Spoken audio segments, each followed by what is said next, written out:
Xanım Fatimə-i Zəhra salamullahi əleyhanın Mövlamız Əli əleyhissalama vəsiyyəti. Fatimə salamullahi əleyha dedi: Ey Rəsulallahın əmisi oğlu, Allah sənə əcr versin, sənə bunları vəsiyyət edirəm. Birincisi, məndən sonra əmamə ilə evlən. Bu, həm sənin, həm də övladlarımızın qayğısına qalmaq baxımından çox mühümdür. O, mənim övladlarıma özüm kimi baxacaq. İkincisi, mənim üçün tabut düzəlt. Çünki mələkləri gördüm ki, mənim tabutumun şəklini çəkmişdilər. Həzrət Əli əleyhissalam dedi: Onun vəsfini mənim üçün bəyan et. Həzrət Fatimə tabutun vəsfini bəyan etdi. Qeyd edək ki, xanım Fatimə salamullahi əleyhanın bu istəyi xanımların iffətini qorumaq üçündür. Və Həzrət Əli əleyhissalam o xanım üçün tabut düzəltdi. Bu, yer üzündə ilk düzəldilmiş tabut uydu. Sonra Həzrət Fatimə dedi: Yenə sənə vəsiyyət edirəm ki, mənə zülm edən və mənim haqqımı əlimdən alanları cənazəmin üstünə gəlməyə qoyma. Çünki onlar mənim və Rəsulallahın düşmənidirlər. Həmçinin onlardan və onların ardıcıllarından heç kimi mənim üçün namaz qılmağa qoyma. Məni gecə vaxtı hamı yuxuda ikən dəfn et. Kəşfül Qümmə və başqa kitablarda rəvayət olunur. Elə ki, Həzrət Fatimə salamullahi əleyhanın vəfatı yaxınlaşdı, o xanım Əsma binti Ümeysə buyurdu: Dəstəmaz almaq üçün mənə su gətir. Həzrət dəstəmaz aldı və başqa bir rəvayətə görə qüsul verdi. Ətir istədi və özünə ətir vurdu. Təzə paltarlarını istədi və onları geyindi. Buyurdu: Ey Əsma, Cəbrail atamın vəfatı vaxtı behişdən 40 dirhəmlik kafur gətirdi. Həzrət Rəsul onu 3 yerə böldü. Bir hissəsini özü üçün götürdü, bir hissəsini mənim üçün və bir hissəsini də Əli üçün ayırdı. O kafuru gətir, onunla məni hənut etsinlər. Əsma o kafuru gətirdikdə Həzrət Fatimə buyurdu: Onu mənim baş tərəfimə yaxın bir yerə qoy. Sonra ayaqlarını qibləyə tərəf uzadıb, üzünə örtük çəkdi və buyurdu: Ey Əsma, bir saata qədər gözlə, sonra məni çağır. Əgər cavab verməsəm, Əlini səslə, bil ki, mən atama qovuşmuşam. Əsma bir saata qədər gözlədi.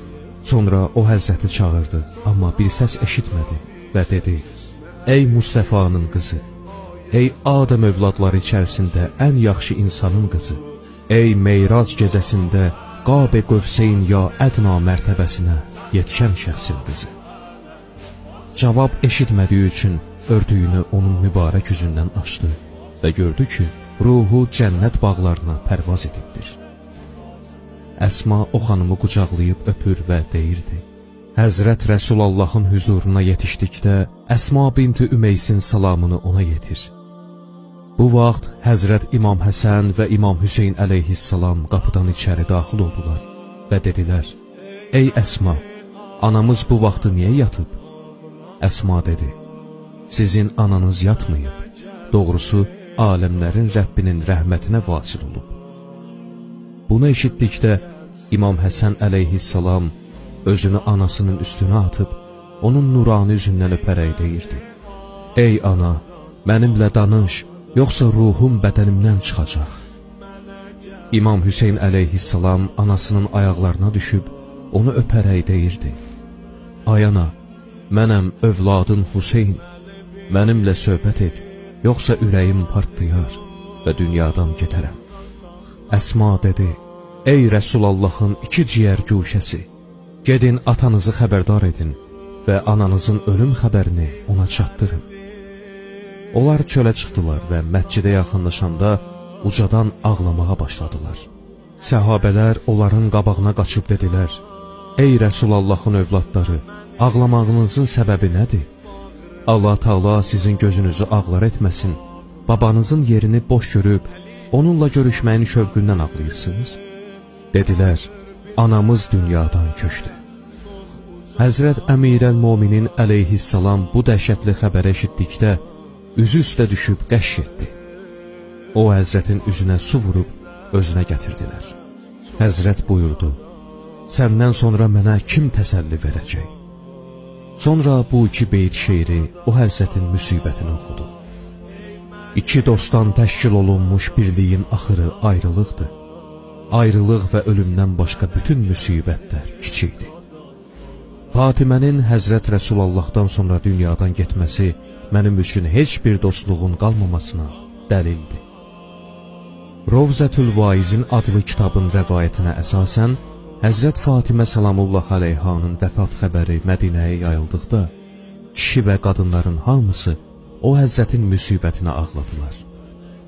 Mədinənin evlərindən şivən səsi ucaldı. Qadınlar və kişilər o xanımın evinə tərəf qaçdılar. Bəni Haşimin qadınları o Həzrətin evinə cəm oldular. Az qalmışdı ki, onların şivən səsindən Mədinə lərzəyə gəlsin. Onlar deyirdilər: "Ey Seyyidə, ey qadınların xatunu, ey sonuncu Peyğəmbərin qızı." Cəmaat Həzrət Əli əleyhissalama təsəlli vermək üçün dəstə-dəstə onun yanına gəlirdilər. O Həzrət əyləşmişdi. İmam Həsən və İmam Hüseyn əleyhissalam onun qarşısında əyləşib ağlayırdılar. Cəmaat da onların ağlamağına ağlayırdılar. Ümmü Gülsüm Həzrət Rəsulallahın qəbrinin yanına gəlib dedi: "Ey ata, ey Rəsulallah, bugün sənin müsibətin bizim üçün təzələndi. Bugün sən dünyadan getdin və qızını da özünlə apardın." Cəmaat o Həzrətin evinin qabağında toplanıb ağlayır və cənazənin çölə çıxardılmasını gözləyirdilər. Əbu Zər evdən çölə çıxıb dedi: "Cənazənin çölə çıxardılması təxirə salındı." Cəmaat dağılışıb evlərinə getdilər. Gecədən bir qədər keçmiş, cəmaat yuxuda olduğu vaxt cənazəni çölə çıxartdılar.